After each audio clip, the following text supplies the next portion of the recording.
Et salut, bienvenue sur ma chaîne Cyril et dans ma magnifique région, le sud, à Marguerite. Aujourd'hui, je vais vous présenter cette Peugeot Ion qui est une voiture 100% électrique.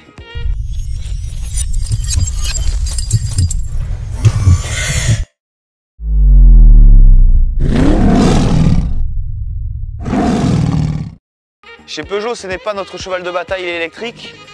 Nous avons la Ion qui est ici. Et nous avons le Peugeot Partner en société ou alors le Tipeee. L'hybride, nous avons eu tendance à l'arrêter. Moi non plus, je ne suis pas un fervent des voitures électriques, mais de chez n'importe qui. Je trouve qu'on est encore un petit peu en retard, hormis sur par exemple une Tesla. Je pensais qu'il y avait beaucoup d'inconvénients. En fait, je souhaite vous la présenter car tout simplement, je suis allé la récupérer pour la faire essayer à la demande d'un client. Et moi-même, j'étais agréablement surpris. Alors ok, à premier abord, c'est pas si joli que ça. Après, on s'y fait rapidement et quand on regarde d'un peu plus près, finalement, c'est une bonne petite voiture. Ce que je vous propose, c'est de prendre place à bord avec moi. On va partir faire un essai. J'ai envie de vous faire découvrir cette voiture, vous montrer le ressenti que j'ai eu la première fois que je suis monté dedans, montrer les finitions intérieures, qu'il y a autant d'options que dans une autre voiture. C'est pas parce que c'est électrique qu'il supprime des options. Ce qui pour moi est le plus impressionnant dans une thermique, c'est son accélération. Vous allez voir que quand on met pied au plancher, elle monte à une vitesse jusqu'à 100 km/h, c'est super rapide. Attachez votre ceinture, c'est parti, on y va. Quand on met le contact, on a cette sonnerie, la voiture est en route. Cette Ion est de mars 2017. Elle comptabilise que 3000 km au compteur.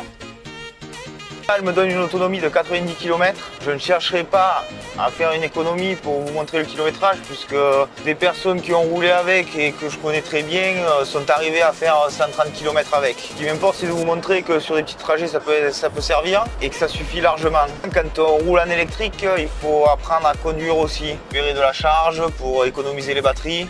Alors aujourd'hui il y a un petit peu de vent, je ne sais pas si on l'entendra, mais c'est vrai qu'en plus quand on roule, il y a un petit peu de bruit d'air. On monte en direction de Pulse pour voir un petit peu ce que ça donne quand on a besoin d'avoir de la reprise.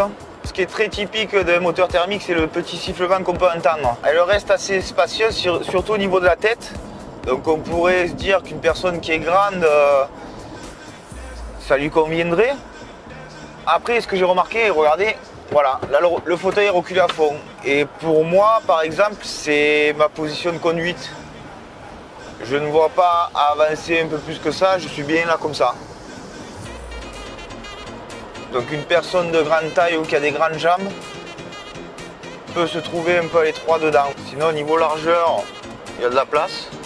Après ça reste une voiture comme les autres, hein. Ils ne cherchent pas à enlever des options pour économiser de l'énergie. On a la détection des pneus, de crevaison, les phares automatiques, les essuie-glaces automatiques, rétroviseur électrique, centralisation, il y a la climatisation. Et là par exemple, tiens, ça monte pas mal, on va accélérer pleine charge pour voir. Ça accélère bien, hein. Il n'y a pas de souci. Même comparé à un petit moteur essence, on ne pourrait pas demander mieux. Donc on a une prise USB aussi, on a le SOS Peugeot en cas d'accident. Poste avec kit main libre, un bon freinage. Hop. Bon, elle a l'air quand même un petit peu raide sur l'arrière. Alors même là que la route était un petit peu bosselée, franchement, c'est pas tape-cul.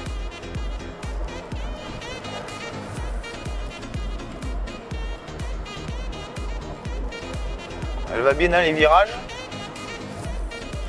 Bon freinage. Alors un virage un petit peu sec, c'est vrai qu'on sent que le côté droit par exemple là à ce niveau là c'est délesté. Mais ça va. C'est pas non plus une sportive. Il y a un truc qui m'impressionne, honnêtement, c'est le frein moteur que ça a. Vous lâchez l'accélérateur et presque on n'aurait pas besoin de freiner. Quelqu'un qui anticipe énormément, je veux dire, il se laisse aller, la voiture freine toute seule. L'accélération est démoniaque quand même.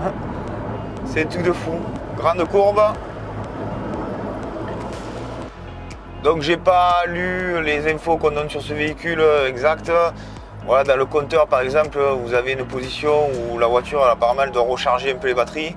Vous avez position économique et après moi ce que je fais c'est pour voir le power comme il y a écrit. Ah ouais, super frein moteur. Hein. Et plus on est à petite vitesse et plus elle freine. On va regarder le 0 à 100, combien de temps ça met.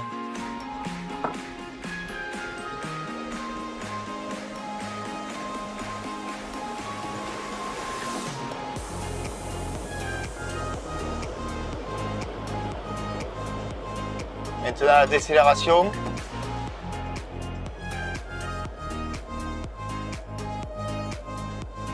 Là je freine aucunement.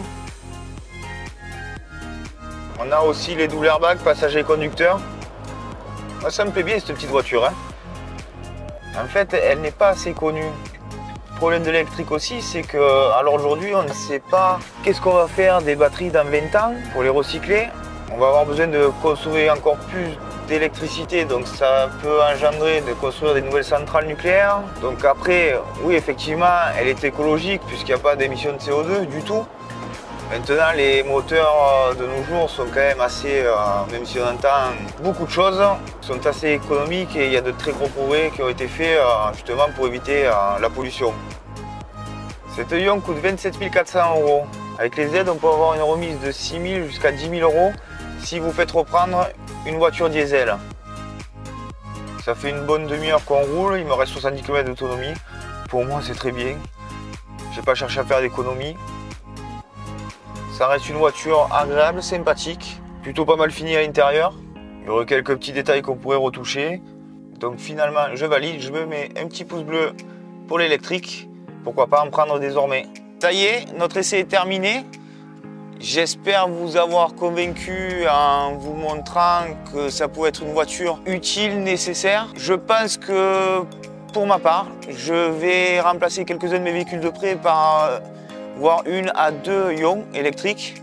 Car finalement, si je regarde bien, on a des personnes qui font vraiment des petits trajets et qui ne roulent très peu avec notre voiture, on reste dans le coin. Donc pourquoi pas essayer, ça leur fera des économies de carburant. La seule chose, c'est qu'il faudra penser à la brancher évidemment, mais ça prend 10 secondes. Et au pire cas, si je fais un prêt sur la journée, par exemple dans mon cas à moi, le soir lorsqu'elle rentre, je la rentre dans le garage et je la branche à la borne.